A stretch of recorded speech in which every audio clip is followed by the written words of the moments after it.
At ito na nga mga kuys, mga lods, meron na kami na-discover na kainan dito sa Santa Lucia East Grand Mall. Actually, nasa food court yan. Sana alam mo na lahat, ang steak break. Yan. Posibleng wala nakakakilala sa steak break na yan. Diyos mio, napakasarap naman pa rin talaga. Hindi pa rin nagbabago ang lasa.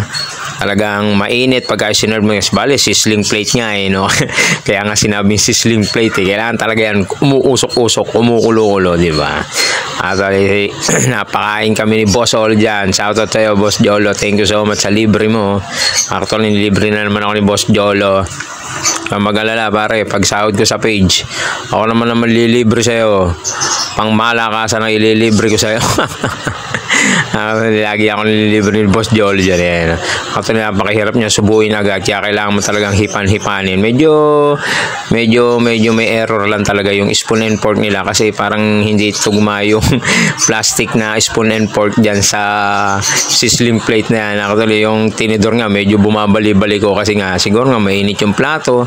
Medyo natutunaw-tunaw. Tingnan mo, hinihipan pa ni Kuya Brian yan. No? Napakasarap, kain tayo guys. Napakatindi niya. No? Tinitikman talaga ni Kuya Brian. Hindi tayo papay. Actually, way back, a year ago, napakatagal ng panahon akong nakapakain dyan sa steak break na yan. Sa Santa Lucia East Grand Mall na yan. Actually, masarap pa naman talaga siya. Java rice, ayan, may kasamang egg, yung pork chop, tapos with gravy. May binubuhos niya sa may ibabaw ng kanin at kasama yung pork chop. Kumukulo-kulo talaga. O, tingnan mo naman. Hindi naka-timelapse yung nguya ko dyan. Talagang medyo mainit kasi kaya medyo kailangan bilisan mo yung nguya. Hindi naka-timelapse yung video ni Kuya Brian dyan. O. Talagang medyo mainit lang talaga siya.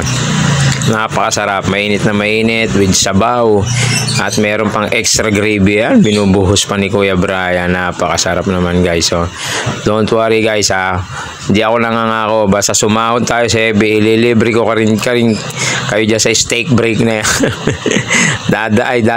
Papadalahan ko na lang kayo ng steak, pang steak break nyo, kayo na lang ang gumawa ng pang sizzling plate nyo.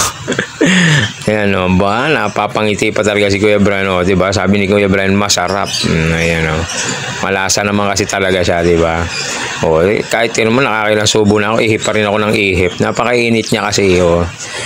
O, diba? Sa food court na yan, napakarami rin kumakain, no? Santa Lucia East Grand Mall. Napakarami nyo pa rin customer dyan sa food court na yan. Actually, for estudyante, nakakita ko dyan talaga. Yung panahon konti naman talaga, no, napapatambay ako dyan sa food court na yan. Hanggang sa ngayon, tambayan pa rin naman pala talaga siya, no? Ang dami niyang makakainan, iba-iba. May mga kwek-kwek, may mga fishball, may mga hotdog. May nakita nga ako dyan, yung hotdog sandwich na sikat sa Quiapo na dinudumog. Meron din dyan eh. Hindi ko lang alam kung magkano yung price. Pero dyan kasi, syempre alam niyo naman yung mall, kung para sa Quiapo, diba? Siguro hindi nila kayang ibaba ng ganong kababa yung presyo na 50 pesos dyan. With master siomay na gulaman yan. Black gulaman, no? Napakasarap. Thank you so much, guys.